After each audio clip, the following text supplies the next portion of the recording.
The Sentry issue 1 sees an aged and bearded Bob Reynolds return as he has found a balance between his own mind and that of the Sentry, the being who Bob becomes to fight off the forces of the Void. He's not alone in his fight as Scout, Watchdog and Sentress are all there to help defend the Dark World against the Shadow Army. While fighting, Sentry learns the Void is operating on the moon, and not wasting any time, he blows the moon in half, finding his evil doppelganger inside and ripping him in half, throwing him into the sun and killing him. With the day 1, Sentry returns to his tower with his friends, reminding them that in this reality the moon will repair itself. Because of this repair function, the Void will soon be back as well, but the Sentry will be there to stop him. Returning to the Confluctor, Sentry bids his friends farewell and returns to Bob's mind, letting him take over again. Returning to the body, Bob's watch resets with 24 hours until he can go back to being the Sentry. Getting ready for work, Bob heads out into New York City and to his job as a line cook at a diner. Despite getting little to no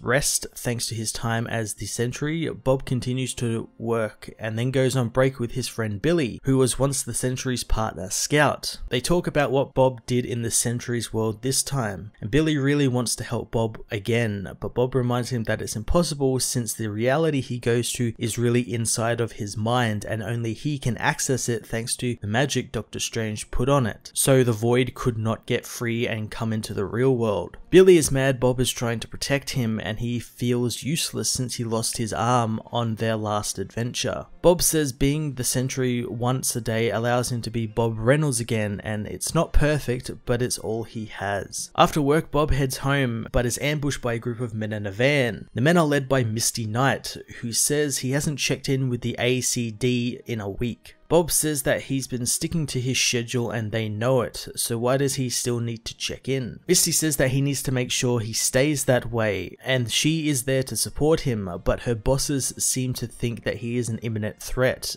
and with good reasoning. Warning him not to miss another appointment again, Misty lets him go. As Bob returns home, Scout and Watchdog wait for him eagerly in the Sentry's world. Bob, however, is shocked to learn that someone has smashed into his apartment and stolen the Confluctor. The Confluctor in the Sentry's universe activates, making his friends excited that the Sentry has finally returned. That is until whoever comes out of the machine kills Scout and Watchdog while saying what a wonderful world Bob Reynolds' mind is. The Sentry issue 1 was a fantastic return to a really interesting character who has been missing for quite some time and only recently returned to Marvel Comics thanks to his appearance in Doctor Strange. Jeff Lemire writes a Sentry and Bob really well and really plays on how much being Sentry affects Bob, whereas he loves being Sentry and loves what comes with being Sentry, but also he wants his life and mind to just be his own. It's great to see him wrestle with this and see how it affects his friends like Billy, who once was part of that but can't be now. I'm really looking forward to seeing if this series leads to the Sentry somehow maybe returning properly to the 616 universe and what Bob Reynolds will do moving forward. I do have a theory that the person maybe who came into Bob's mind at the end of this issue was maybe Billy, and maybe he's angry that Bob is sort of cutting him out of that part of his life, so I'm very excited to see where this is going. I'm going to give this issue a 9 out of 10.